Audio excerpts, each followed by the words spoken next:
Now look at it.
Go ahead and toss my skillet a bit just to ensure that the oil is properly spread across the bottom of my skillet.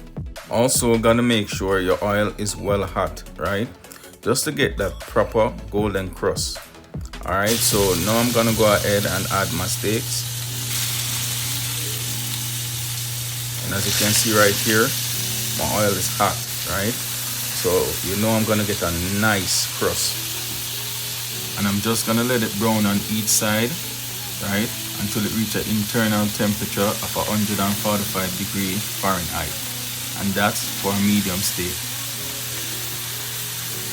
Alright guys, if you reached this far, please remember to subscribe to my channel, right? Just hit the notification bell to get updates on new videos each and every week, right?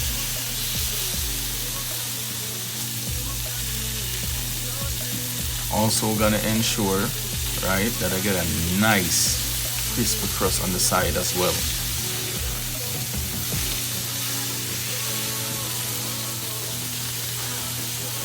Alright guys, don't forget to check out Whispering Meadows Family Farm, right? I'll leave a couple links in the description below. Trust me, these guys' products are amazing. Trust me.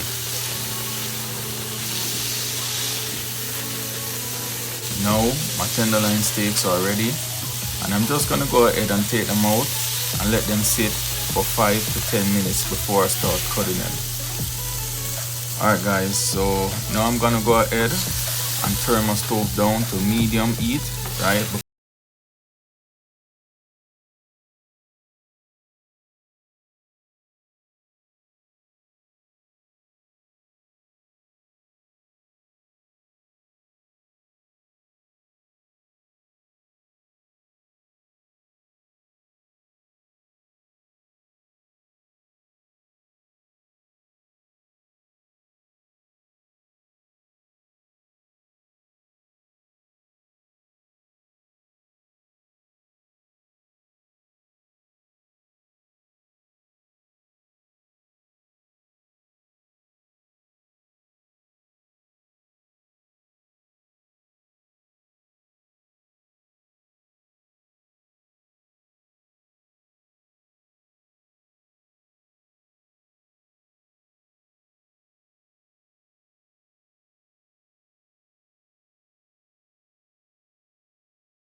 Alright guys, now I'm gonna go ahead and show you what my tenderloin steak is looking like on the inside.